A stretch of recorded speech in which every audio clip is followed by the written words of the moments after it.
अस्सलामु अलैकुम वरहमतुल्लाहि वबरकातुहू। मैं हूं हाफिज़ दानिश अली और आप देख रहे हैं मेरा यूट्यूब चैनल ख्वाबों की ताबीर। उम्मीद करता हूं सभी खैर वाफियत से होंगे। अल्लाह तबारक व तआला आपकी दुआओं को, दिली मकासिद को पूरा फरमाए। अल्लाह तबारक व तआला आपकी मुश्किलात को आसान फरमाए। आमीन सुम्मा आमीन या रब्बुल आलमीन। आज हम बात करेंगे ख्वाब में दांत को देखने के हवाले से। इसकी मुख्तलिफ़ सूरतें हैं और इनकी मुख्तलिफ़ ताबीरें हैं जो आगे चलकर हम इस वीडियो में बयान करेंगे।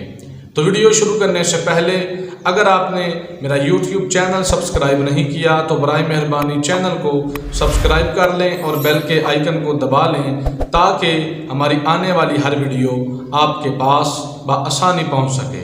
तो गुफ्तगू शुरू करते हैं। ख्वाब में दांत को देखना कारोबार में तरक्की होने, तकलीफ़, गम और रंज ख़त्म होने की अलामत है।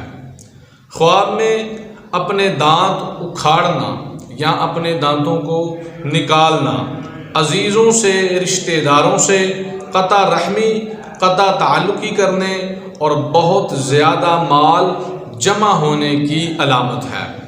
ख्वाब में दांत दर्द करना, यानी ख्वाब देखने वाला देखता है कि उसके दांत दर्द हो रहे हैं तो दुख, परेशानी और गम की अलामत है। ऐसा ख्वाब देखने वाले को चाहिए कि सदका व खैरात करे, अल्लाह तबारक व तआला की हम्दो सना करे। ख्वाब में अपने दांतों की सफाई करना, मिसवाक करना या ब्रश करना, भाइयों और बहनों से एहसान और भलाई करने की अलामत है और आराम व राहत पाने की दलील है। ख्वाब में अपने दांतों से किसी इंसान या किसी भी चीज़ को काटना फ़िक्र करने और फ़िक्रमंद रहने की अलामत है। ख्वाब में और बाज़ उलमाए किराम के नज़दीक दांतों से काटना कीना, बुग़्ज़ और हसद करने की भी अलामत है।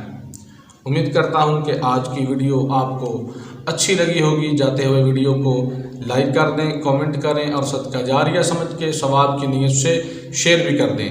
अगर आप हमसे ऑनलाइन कुरान पाक की तालीम हासिल करना चाहते हैं, ख़ुद पढ़ना चाहते हैं या बच्चों को पढ़ाना चाहते हैं, तर्जुमा और तफसीर पढ़ना चाहते हैं, कोई वजीफ़ा लेना चाहते हैं, अपने ख्वाबों की ताबीर पूछना चाहते हैं या इस्तिखारा करवाना चाहते हैं तो डिस्क्रिप्शन में हमारा व्हाट्सअप नंबर मौजूद है, आप रब्ता कर सकते हैं।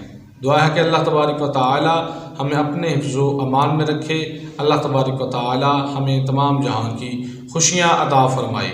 वमा अलैना इल्लल बलागुल मुबीन।